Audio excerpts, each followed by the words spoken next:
morning, everyone, and welcome to the Western Oregon University Academic Excellence Showcase 2025. We're excited that you are all here with us this morning. My name is Dr. Dave Beasley, and I work at the Western Oregon University Foundation and teach in the Literature Department here at Western. I'm also a member of the AES Planning Committee, and on behalf of the entire committee, thank you so much for being here today to help us celebrate the exciting research, scholarship, and creativity that happens across our campus. To kick us off this morning and get us officially underway, allow me to introduce Western Oregon University President, Dr. Jesse Peters. Dr. Peters.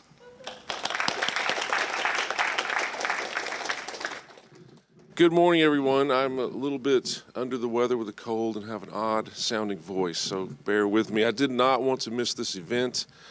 This is a really special event at Western. It's a time when we celebrate the marvelous faculty we have and the students who work under those faculty, producing scholarship and creative works that really define what we do here in really innovative and amazing ways. Lots of times people think that these types of things only happen at large R1 institutions, but that's not true. Regional sized institutions like Western produce incredible student work, and our faculty are incredibly engaged with those students as they go through that process. So today will be a great day. We're going to hear from a wonderful plenary speaker.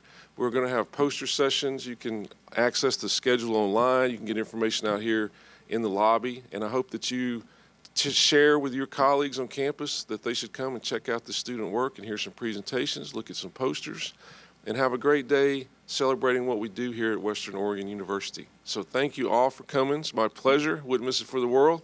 So I'm going to turn it over and have our plenary speaker introduced. Thank you very much.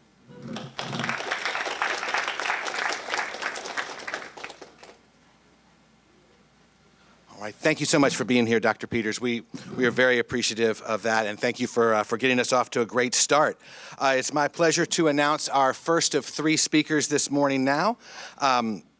Our first speaker is going to be Dr. Jay Schwatz. Dr. Jay Schwatz is in his fifth year on the faculty in the Psychological Science Department at Western and is looking forward to being here for a long time as he was just granted tenure. Congratulations. He received his PhD in psychology from Emory University in 2020. As head of the Evolution of Emotional Communication Lab at WU, he has worked with WU undergraduate student co-authors to publish in flagship journals such as Animal Behavior and the Journal of Comparative Psychology. His favorite part of working at WU is helping students to master challenging concepts and surprise themselves by discovering what they are capable of. This morning, he will be presenting Animal Vocal Communication and Human Perception, Emotion and Evolution.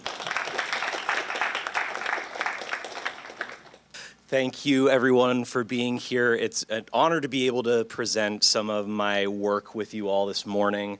So my name is Jay Schwatz. I'm in the Psychological Sciences Department here at Western, and I am also the head of the Evolution of Emotional Communication, or EEC, lab.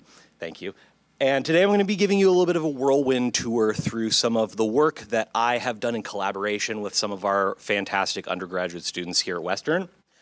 I want to start with a little background. So the study of animal emotional communication goes back to Charles Darwin, who wrote about it at length, focused on how animals express emotions through facial expressions and how we see similarities in how humans and other species express emotions due to shared evolutionary ancestry.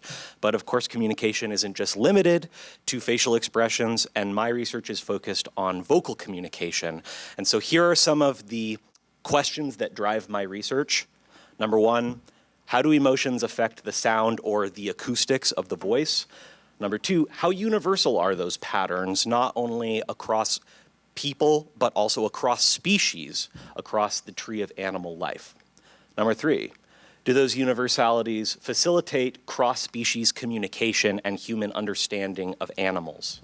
And number four, how do human-centric biases play into our perceptions of the vocalizations of other species? And so today I'm going to give an overview of some of the different projects that I have worked on with students here at Western.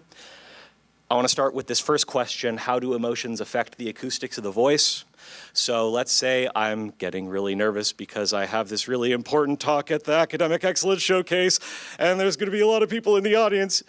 you can hear some of the changes that happen to my voice, right? The pitch of my voice is going up, my rate of speech is increasing, and those are changes that we see across cultures in speech when people are experiencing states of heightened emotional arousal. And one of the questions I'm interested in is the same true of other animals? Do other animals express emotions through similar vocal changes? Because after all, we're just one branch on this great tree of animal life. Other species are our cousins, albeit quite distantly related. And it stands to reason that they might express their emotions in similar ways. And so the first paper that I published at Western looked at a species of monkey called the rhesus macaque to see whether that monkey could add to this broad array of different animals that do seem to express emotions in ways that are similar to humans. And so here I'm going to play 2 rhesus macaque vocalizations that I collected as part of my PhD. And I want you to see if you can tell which vocalization is communicating a more heightened state of emotional intensity. Does that make sense? Okay, so here's the first one. And the second one. Okay, so raise your hand if you think the first one was expressing a more heightened state of emotional intensity. Raise your hand if you think the second one. Okay, and it seems like everyone thought the second one, and if you said the second one, you're correct. So the second call conveyed a state of heightened emotional intensity as measured by increased levels of cortisol, which is a stress hormone. And so we're already seeing that animals do express emotions in ways that are similar to humans. You can even see in these spectrograms, which are a visualization of the sounds. The pitch is a little bit higher in the second one. That vocalization is longer, it's noisier, it's more chaotic. Those are all the same ways that we see humans expressing heightened emotions. But these days, I'm not looking at monkeys anymore. My current research focuses on cat vocal communication for a couple of reasons. Surprisingly, there's not that much research on cat vocalizations, despite a wide public availability of recordings of cats on YouTube. There's a lot of cat videos on YouTube, right? And this is a source of data that my students use. I always say my research assistants have the best job because they spend hours combing through cat videos on YouTube for course credit, trying to find and analyze cat vocalizations. Cats are also interesting because they have this evolutionary history that's dominated by solitary social structures. But more recently in evolutionary time, they have grown adapted to living with humans. And so how has that affected their communication is kind of an interesting question for me. And so I want to tell you about a project that we just had published just this month in the journal Animal Behavior, myself and 4 Wu undergraduates, and I'm going to tell you about each of their contributions. So the 2 faces that you see on the left there, Natasha and Abby, both of whom graduated last year, they found over 200 cat vocalizations on YouTube and analyzed their acoustics. So they parameterized them, they converted them into numbers, and then ran some statistical analyses on those numbers. And what we found was these are kind of the 4 broad categories of cat vocalizations among the sounds that we found. The first category are these acoustically moderate calls. These are just your basic meows, right? So for example, this is one of those.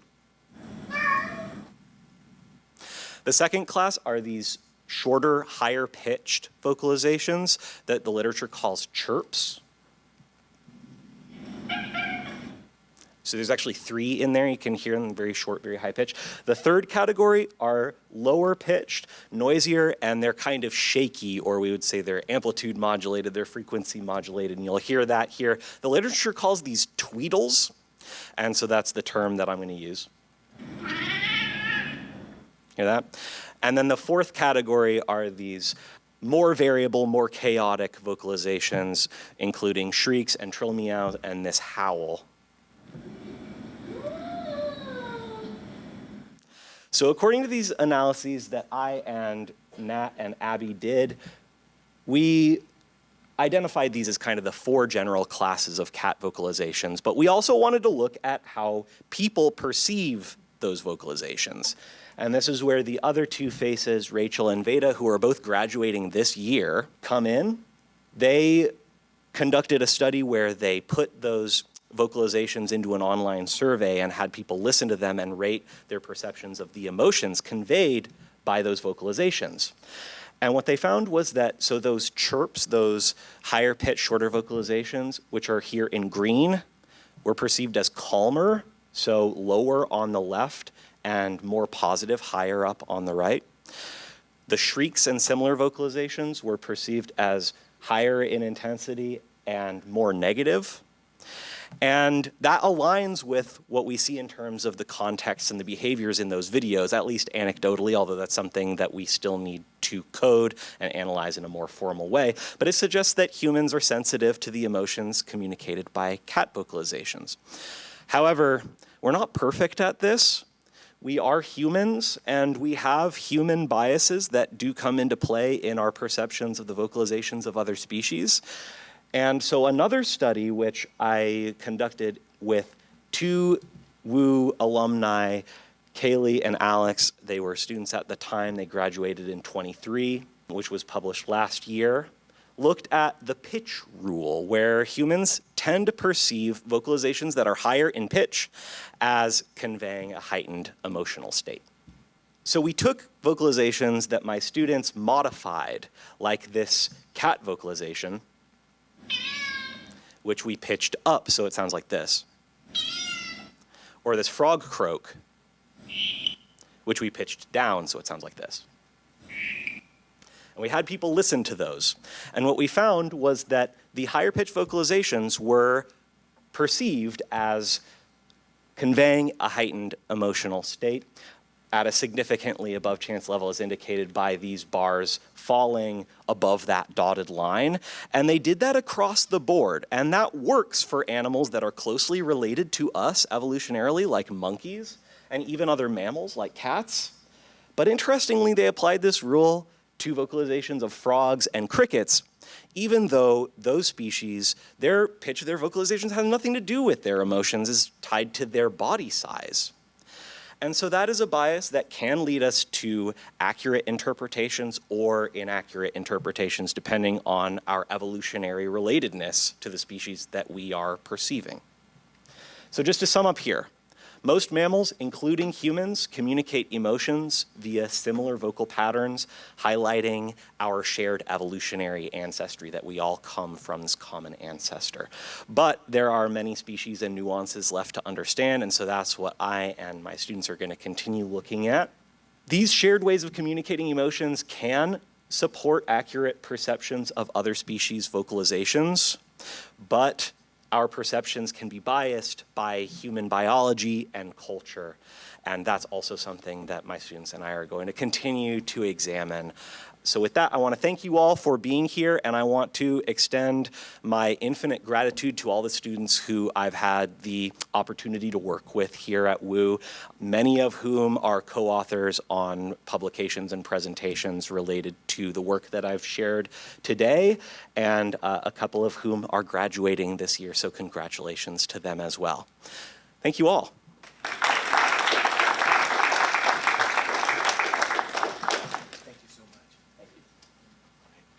Thank you so much, Dr. Schwartz. That was excellent. Makes me think of my own cat. Allow me to introduce our next speaker this morning is Dr. Kristen Pratt. Kristen L. Pratt is an associate professor of ESOL and bilingual education at Western Oregon University and the coordinator of the Flexible Licensure Educator Pathways program. Dr. Pratt investigates community-centered, place-conscious teacher preparation pathways that honor local knowledge and ways of being.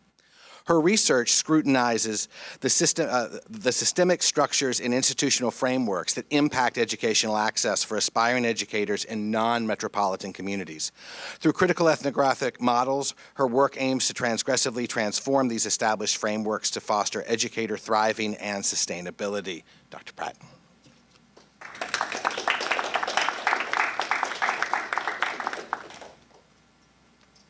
Thank Thank you all so much for being here and for the privilege of getting to engage in research conversations with all of you and everyone here doing really critical, innovative work. I am so excited about what's happening with our student work and our student scholarship here at Western. Dr. Peters, I think you spoke to that so well, of what we are capable of here at Western is fully showcased at this Academic Excellence Showcase every year, and it's something I just feel so deeply proud of that we do here at Western. What I'm going to share with you today is work that I have been working on for the past 5 years or so, and it's exploring the idea of what is a community teacher and how do we engage in the development of community teachers in partnership with the people that we work with, that we serve, and that we engage in this critical social thought with. So what we're looking at today is really thinking critically about education and how do we engage in freedom dreaming and world building for what it means to be in pre-K 20 schooling, teaching, learning in Oregon. I think we're at a really critical time in our lives and in the history of the world for what we're imagining teaching and learning to be. And we have some beautiful opportunity and space to create what we can dare to dream about.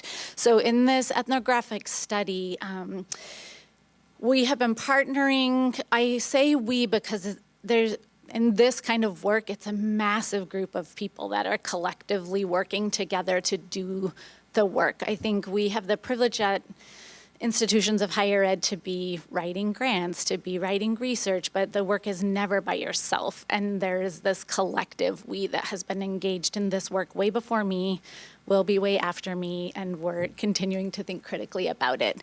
So some of the questions that we're asking in this work are really looking at how do we do schooling, teaching, learning differently than we have been doing in ways that have marginalized and silenced different ways of knowing, and how do we stop doing that and do something else?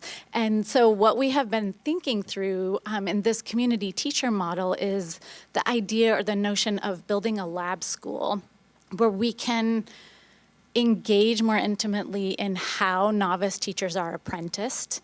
What does that look like to apprentice a novice educator differently than we have done in the past, where ethno-racially and linguistically diverse educators can thrive, and therefore so can ethno-racially and linguistically diverse students and families and communities. And this is a huge endeavor that has involved board members, union members. I think anyone in the enterprise of education knows nothing moves fast, but there are a lot of invested partners to maintain the status quo. And if you don't have folks invested in the conversation from the beginning, you will be hitting roadblock after roadblock, and things will just stay the same. That's why they've stayed the same for a really, really long time. So we're also looking at what do we do differently about how we're interrupting these systems and thinking critically about people want what's best for their kids. That's a general, basic, foundational understanding that we believe in this work. So how do we get everyone on the same page to be able to belong enough to dissent and disagree with each other to come to a different consensus on the other side? And then we still want really good teachers, right? I think there's a lot of risk with institutions of higher ed and other institutions that the pathways are a little bit easier, but the educators come out on the other side not as well prepared as I think we do at Western. I'm biased, obviously, I work here, but I think we support the development of really high quality teachers in the state of Oregon. So how do we continue to do that well while also world building and imagining something different and what teacher prep can look like? Not for everybody, but for some. So this invested partner work has looked like truly 5 years of community meetings, of invested partner meetings, and we're across things such as school districts, educational service districts, our community college partners, our other university partners, and then the broader constituency of who are owning businesses in the towns where we're working. So we're working in non-metropolitan areas, meaning in central Oregon mostly, but lots of different places. But we are trying to bridge this triad of what's happening in the community, what's happening in institutions of higher ed, and what's happening at these local education agencies to bring everybody to the table to have these critical conversations. Those critical conversations have started with, well, what isn't working? And in teacher prep myself and having folks move through this flexible licensure educator pathway program, which is accessing our really high quality teacher prep program in other ways than being on campus. That looks like we meet on the weekends, we meet in the evenings, we do other things that people who are working full-time professionals can still access teacher licensure. But then what structures aren't working for those folks to access licensure? What structures are not presently functioning well for people who are working as instructional assistants in schools to transition to earning teacher licenses, and everyone being in the conversation together, because we also have to consider invested interests of classified staff, classified unions, licensed teacher unions. What does that look like, and how do we get folks in the same community space? And then how do we get community members, including school board members, including city council, to also be on board, because we're asking things to be different than they have been. And then the last one is really developing the strategic plan. So in the community teacher project that I'm talking about specifically today, this strategic plan has been in development for about a year. We meet every month. All of these people meet together. We meet in person in an alternative high school setting. And we have been building the strategic plan. So that's looked like our vision, our mission, our intentions for what's happening next year, and then picking our site school. What does that look like, and how do we get the building administrator and the building team to engage in the critical thinking with us?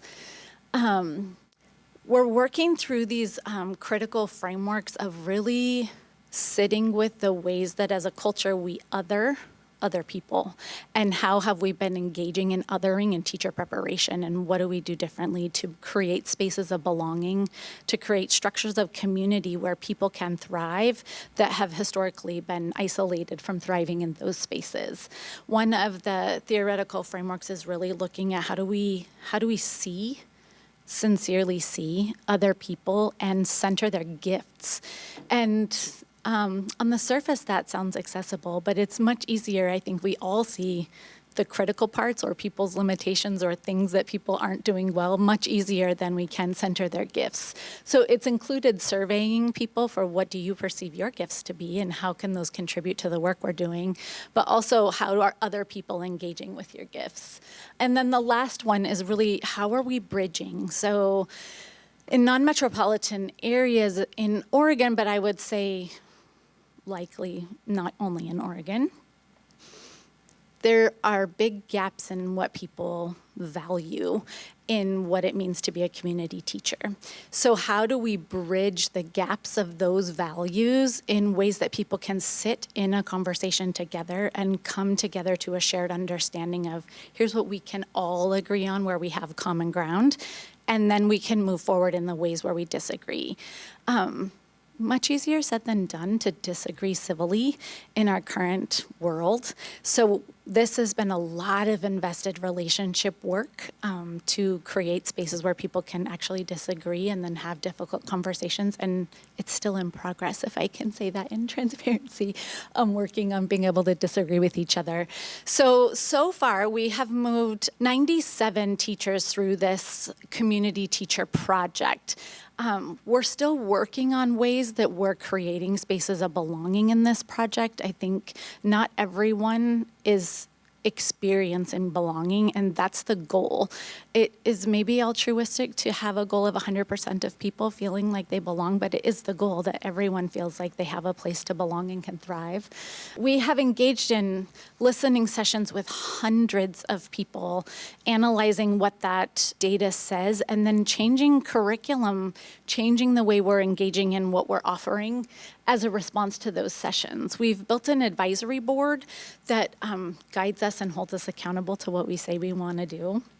And my last couple of notes as I close here, we are really working towards continuing to be thoughtful about who we hire in our program to be working.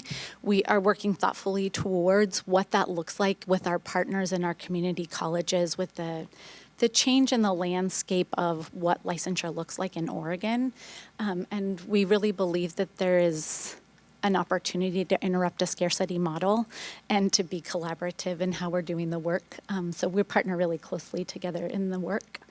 And then lastly, I just want to share the amazing students who've gone through the most recent 3 cohorts that are currently doing incredible work in Oregon for Oregon students and families, and will continue to develop this progress. Thank you for your time.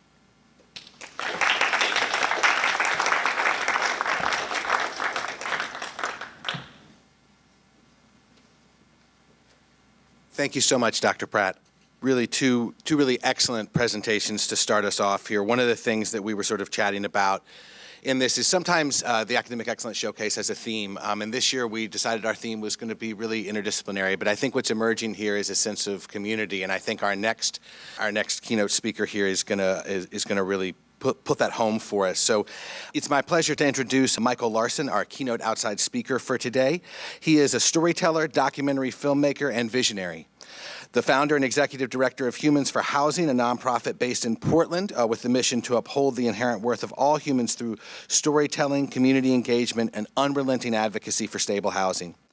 He was the director of Humanizing Spokane, a documentary telling the stories of 4 older adults to build empathy for people experiencing homelessness in Spokane, Washington. As a thought leader on homelessness, Michael's writing on the issue has been featured in publications such as the Seattle Times. He also spends time as a lead volunteer at Night Strike, a homeless outreach program under the Burnside Bridge in Portland. Michael envisions a nation where every person has access to housing. Please help me welcome him for his presentation, Stories of the Aging Unhoused.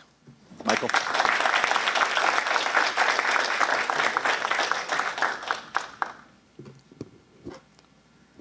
Hi, everyone. My name is Michael Larson, and I'm the founder and executive director of Humans for Housing, a nonprofit that truly believes in the power of stories, in the way in which stories, they build windows where there were once walls.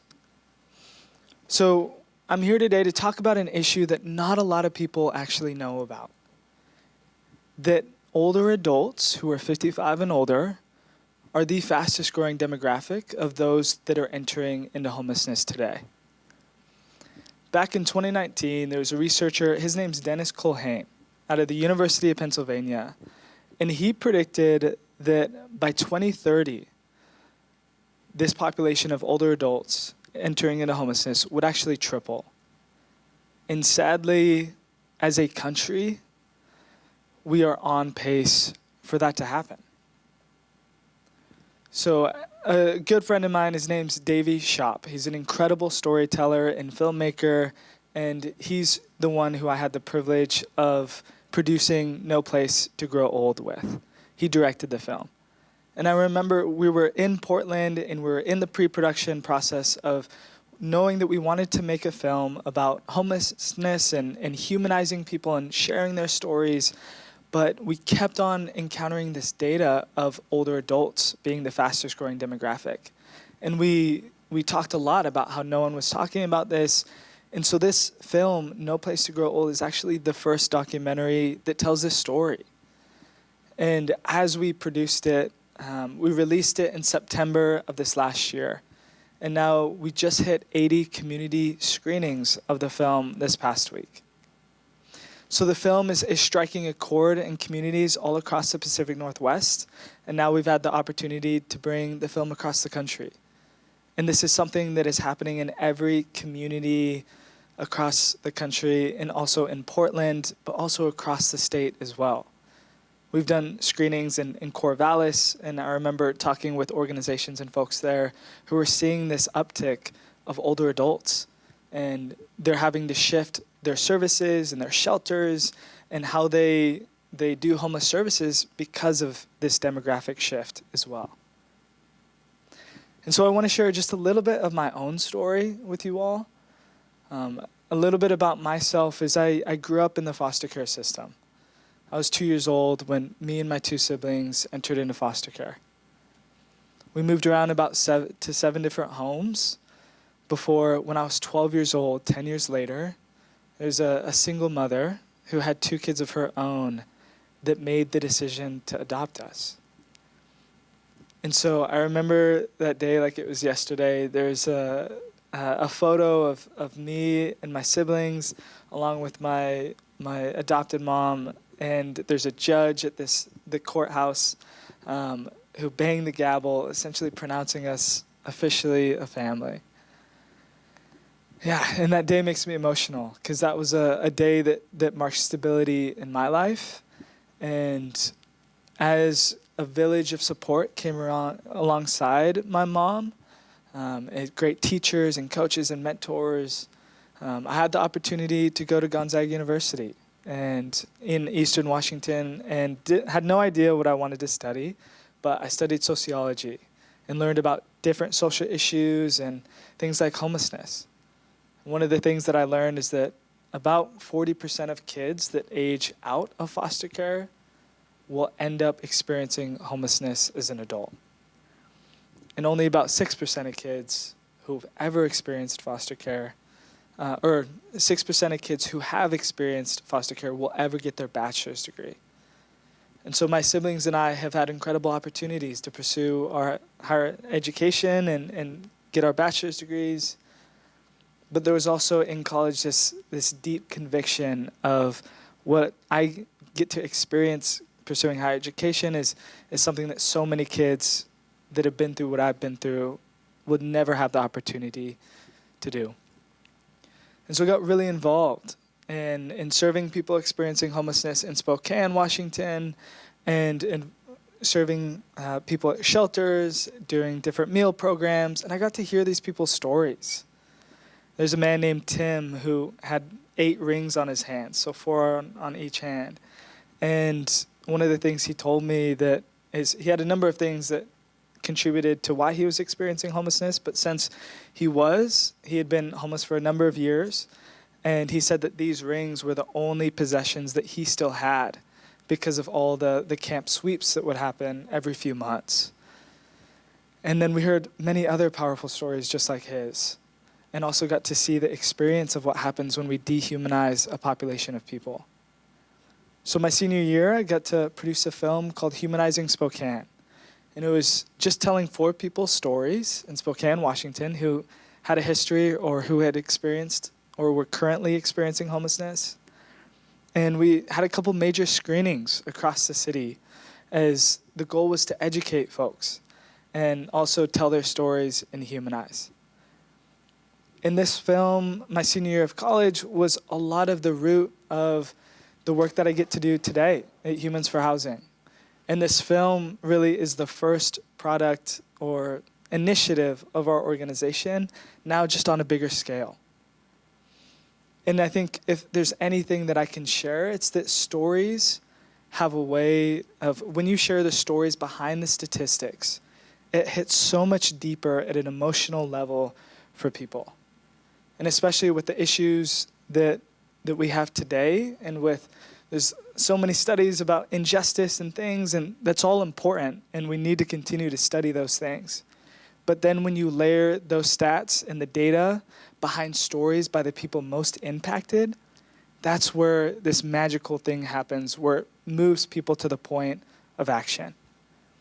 And so I hope that as you watch this film, you get to see that, this marriage of powerful storytelling with powerful statistics of our older adult housing crisis, and then the way that it moves you to hopefully get involved and learn more.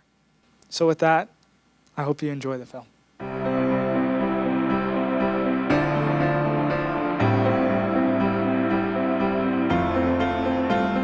Now we're going to have some questions for Michael. I am curious what you would tell college students who want to work on one of these bigger societal issues: homelessness, mental health crises, food insecurity, lack of access to health care. And when you're moving on right out of college, and it kind of feels like you're just trying to survive. How do you get started on one of these bigger issues? What did that look like for you, and what would you recommend to undergraduate students? Totally, that's a great question. And yeah, studying sociology, I remember there was so many times in the classroom where I was just completely overwhelmed, where I was learning about these things for the first time. You're overwhelmed with emotion about injustice, and then you don't really have an idea of how to get involved. But the reality is that for every social justice issue, there are organizations and really incredible people doing work on that issue. And so sometimes that's locally, you'll find like a great organization that's in alignment. Sometimes that's in a different city. But what I'd encourage is just learn about the people already doing the work. They are out there. And there's some really incredible organizations, at least when I was in college, that I got connected to that allowed me to volunteer and allowed me to start learning more, but actually meeting people on the ground too. So I'd say just take the next best step. Like, this didn't happen overnight. It was like one experience after the next. And even today, I volunteer with an initiative called Night Strike. There's an organization called City Team in Portland where we serve people under the Burnside Bridge in Portland every Thursday evening. So I'll actually be there tonight. And so it's just getting proximate. Get really close to the issue. If you can, get to know the people affected by that issue. And there's really great organizations, if you do a little bit of digging, where you can get connected to. The question is there any legislation currently that would help address the problem? So in Salem right now, we're in a long legislative session, and there are a record amount of bills that are going through, and many of them are focusing on housing and homelessness. And while the film is based in Portland, a lot of kind of what we're looking at as an organization is where we can get involved locally in the Portland metro area around housing policy and allowing essentially to help us increase the production of housing. Essentially, there's a lot of barriers to building right now, and interest rates and things at a macro level are also impacting our ability to build. So we're not building nearly the amount of units across the state even that we're projected to need to build. And so that's creating a deficit that's making it more unaffordable to live in the state. And so there's a lot of bills trying to address that. I can't really tell you any specifics. Yeah. Hi, my name's Shal. I'm curious, in higher education, we're very aware of something that we refer to as the demographic cliff, where birth rates are going down. And in my understanding is that the population of the state of Oregon is supposed to decrease. So I'm kind of curious, like, is it possible as we start to increase production of housing and the demographics decline, is it possible that we'll reach an equilibrium point? Yeah, it's a great question. And yeah, that hasn't come up in a lot of the conversations with researchers currently, because at this point in time, we're in such a deficit that we have to make up the difference. And then also the needs, depending on each demographic, is different. So particularly with older adults, the housing needs look different, where they need to be in places where there isn't 2 stories and there isn't stairs, and we have a huge lack in the state of older adult housing, or housing for people older in age. And so that's a huge place where there's a great need. But in terms of demographics, I think there will be at some point kind of that shift that takes place where potentially we have more housing than we need. But at least with the people that we've talked to, that we don't think that's going to happen soon. Yeah. Hi, thank you for your work. And this movie was wonderful, but very confrontational. I just wonder if there's any tendencies at the policy level, maybe where advocates have a higher clout, because it seems like a lot of, any positive policy towards ending homelessness is always thwarted by repression, by the influence of business and industry and homeowners associations and this and that. So where is a role for an advocate currently? Or is there a growing trend towards allowing more feedback from advocacy groups? Yeah, that's a great question. Where is the role for an advocate? And this is an issue that as one of the most intersectional issues of our day. It's disproportionate based on race, on class, and when you think about addressing the issue, this affects everything from city government to county to state to police to firefighters to ambulances to healthcare systems. It is so intertwined, and a lot of the times there's so many competing priorities. So, for example, in the city of Portland, the mayor is trying to end unsheltered homelessness because unsheltered homelessness has just grown a lot in the last few years, and they're trying to make it more safe and livable. But shelter isn't going to address the long-term housing deficit that we're in to make the state more affordable to live. And that's really the upstream solution, but it's going to take years to get to. And so there's political motivations. So it all just gets really messy. In terms of what we're advocating for and where people can step in, is the first step is just like raising awareness, and in this case about this fast-growing demographic, and really centering people's humanity is one of the best things that we can do. And then in terms of kind of our solutions that we're talking about in the film is we need to fix our housing market and build more. But in the short term, what that can look like is housing vouchers and rental subsidies. And one update that we have, or two updates for the people that we interviewed with, is that Bronwyn is still in her housing. She's been coming and sitting on a number of panels where she's been able to share her story. And it's been really powerful for her to be an advocate, just even in telling her story. And then a few months after we finished production of the film, Jerry sent a photo of a red backpack in the middle of this empty room. And through a housing voucher, he got into housing and is still stably housed. And so we're really grateful. And there's organizations that help connect him with vouchers and some short-term rental assistance or long-term rental assistance that help to keep people and get them off the streets. So it's a few things. But well, we want to thank you again, Michael, for being here. Thank you.